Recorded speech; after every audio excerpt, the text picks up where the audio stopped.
ఈ వీడియోలో మీరు అరటను డెడ్ లిఫ్ట్ చేసిన వ్యక్తి గురించి తెలుసుకోబోతున్నారు. అలాగే అతను ఆ డెడ్ లిఫ్ట్ ఎలా ఎత్తాడు అనేది కూడా మీరు తెలుసుకోబోతున్నారు. ఇంకా బీడీ మంచిదా, సిగరెట్ మంచిదా, అలాగే ప్రపంచంలోనే విషపూరితమైన పాము గురించి మీరు తెలుసుకోబోతున్నారు. వీడియో చాలా ఇంట్రెస్టింగ్గా ఉండబోతుంది. లాస్ట్ వరకు చూడడానికి ట్రై చేయండి. మీకు ఎప్పుడైనా డౌట్ వచ్చిందా? మన హార్ట్ బ్లడ్ని పంప్ చేసినప్పుడు పాదాల దగ్గరకు చేరుకున్న బ్లడ్ గ్రావిటీని తట్టుకొని మళ్ళీ మన హార్ట్ దగ్గరికి ఎలా చేరుకుంటుంది అని. అలా చేరుకోవడానికి కాఫ్ మజిల్, దీన్నే సెకండ్ హార్ట్ అని కూడా అంటారు. ఇంకా వన్ వే వెయిన్ వాల్స్ ఉపయోగపడతాయి. ముందుగా కాఫ్ మజిల్, ఇది మన కాలి వెనుక భాగంలో ఉంటుంది. సింపుల్గా చెప్పాలంటే మనం టూత్పేస్ట్ని స్క్వీజ్ చేసినప్పుడు పేస్ట్ ఎలా బయటకు వస్తుందో, అలా మనం వాక్ చేసినప్పుడు చిన్న చిన్న మూమెంట్స్ చేసినప్పుడు ఈ కాఫ్ మజిల్ రియాక్ట్ అయ్యి బ్లడ్ని అప్పర్ డైరెక్షన్స్కి స్క్వీజ్ చేస్తుంది. ఇంకోటి వన్ వే వెయిన్ వాల్స్. ఈ వీడియోలో మీరు చూడొచ్చు, ఒక డైరెక్షన్కి పుష్ చేసిన బ్లడ్ మళ్ళీ రిటర్న్ రాదు. దీనికి కారణం ఈ వాల్వ్స్. ఇవి బ్లడ్ని మళ్ళీ బ్యాక్ రాకుండా ఒకే డైరెక్షన్లో ఫ్లో చేసేలా చేస్తాయి. ఇవి ఒకటే కాదు, మనం ఇన్హేల్ అండ్ ఎక్సెల్ చేసినప్పుడు డయాఫ్రామ్ కిందకు వచ్చి ఒక సక్షన్ ఎఫెక్ట్ని క్రియేట్ చేస్తుంది. దీనివల్ల బ్లడ్ అప్పర్ డైరెక్షన్కి ఫ్లో అవుతుంది. సో మీరు చాలాసేపటి వరకు నిలబడినా, కూర్చున్నా, కాళ్ళు కదల్చకుండా ఉంచినా ఆ బ్లడ్ అక్కడే ఉంటుంది.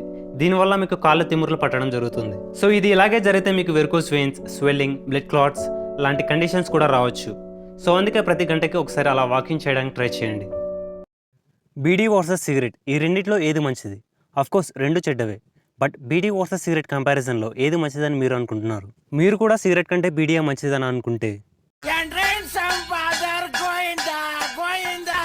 ఎస్, బీడీ సిగరెట్ కంటే మంచిదని మనం అనుకుంటాం. ఇన్ఫ్యాక్ట్ నేను కూడా అలానే అనుకున్నా. But in reality bidi cigarette కంటే 4 times డేంజరస్. దానికి కారణం సిగరెట్స్లో ఫిల్టర్స్ వాడతారు, బట్ బీడీలో అవేవి ఉండవు. అందుకే ఒక సిగరెట్ ఇచ్చే నికోటిన్ హై కంటే ఒక బీడీ ఇచ్చే నికోటిన్ హై ఎక్కువగా ఉంటుంది. ఇది నికోటిన్ ఒకటే కాదు, అధిక మొత్తంలో tar, carbon dioxide lung cancers, oral cancers, heart డిసీజెస్కు కూడా కారణమవుతుంది. ఈ విషయం నేను కాదు, WHO national institute of health చెప్తున్నాయి. సో ఇక్కడ మనం ఒక సిగరెట్ని ఒక బీడీని కంపారిజన్ చేయలేం.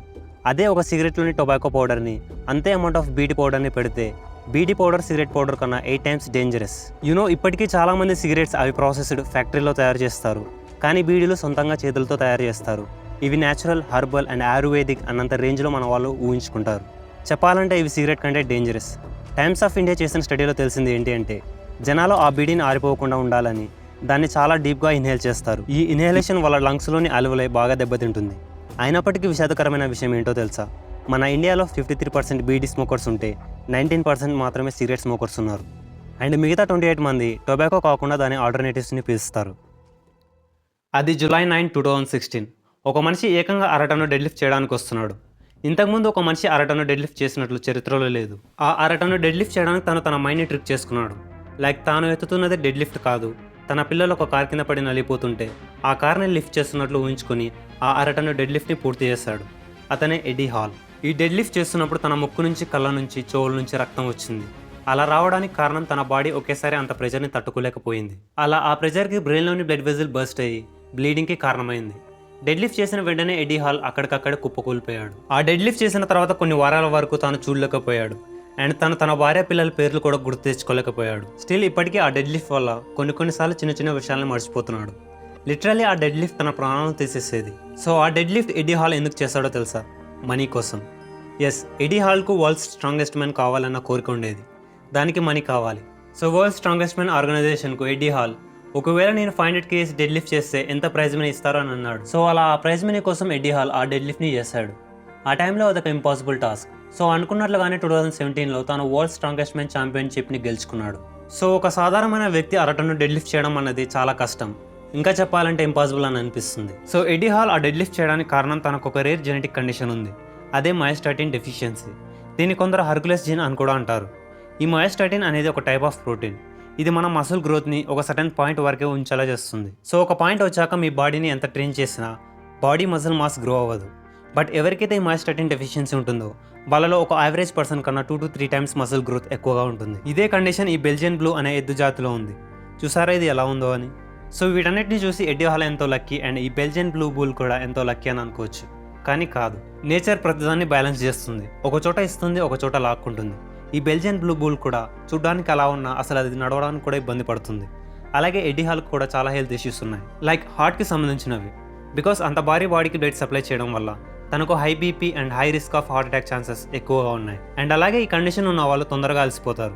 ఇంకా ఈ కండిషన్ ఉన్న వాళ్ళలో టెండెన్స్ అండ్ లెగమెంట్స్ ఇంజరీస్ కూడా ఎక్కువగా ఉన్నాయి. ఈ టెండెన్స్ అనేది ఒక మజిల్ని ఒక బోన్కి కనెక్ట్ చేస్తాయి. అలాగే ఈ లిగమెంట్స్ ఒక బోన్ని ఇంకో బోన్ కనెక్ట్ చేస్తాయి. సో వీటి బట్టి మీకేమర్థమైంది? ఉన్న దానిలోనే సంతోషంగా ఉండాలి అని. ఈ ప్రపంచంలో అత్యంత విషపూరితమైన స్నేక్ ఏదో తెలుసా? ఇన్లాండ్ టైపాన్. ఇది ఆస్ట్రేలియాలో ఉంటుంది. ఇది ఒక్కసారి బైట్ చేస్తే రిలీజ్ అయ్యే వెనం ఏకంగా 100 మంది మనుషులను చంపగలదు. ఒక్కొక్కడిని కాదు షేర్ ఖాన్, 100 మందిని ఒకేసారి రమ్మను. అలాగే 25,000 ఎలుకలను చంపగలదు. సో మీరు గ్రహించవచ్చు దీని విషయం ఎంత టాక్సిక్ అని. సో ఒక మనిషిని పాము కొరికిందంటే వెంటనే యాంటీవెనమ్ని ఇస్తారు కదా. ఈ యాంటీవెనం ఎలా తయారవుతుందో తెలుసా? వింటే షాక్ అవుతారు. ఒక స్నేక్ వెనంని తీసుకొని జస్ట్ స్మాల్ నాన్ హార్మ్ఫుల్ డోసెస్ని ఒక షీప్లోకి లేక ఒక హార్స్లోకి ఎక్కిస్తారు.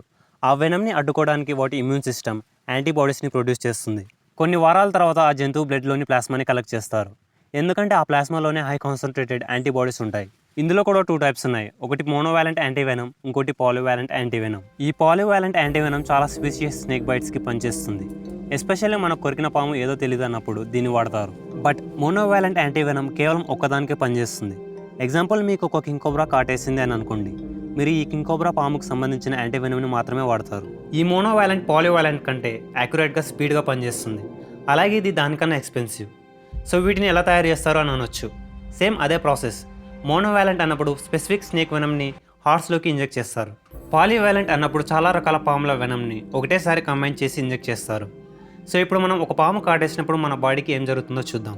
ఎగ్జాంపుల్కి నేను బ్లాక్ మాంబాని తీసుకుంటున్నా. బికాస్ ఈ పాము అత్యంత స్పీడ్గా ఒక మనిషిని చంపగలదు. 20 మినిట్స్ నుంచి 30 మినిట్స్ లోపలే మీరు యాంటీవెనం తీసుకోకపోతే ఆ 31st మినిటే మీరు చనిపోతారు.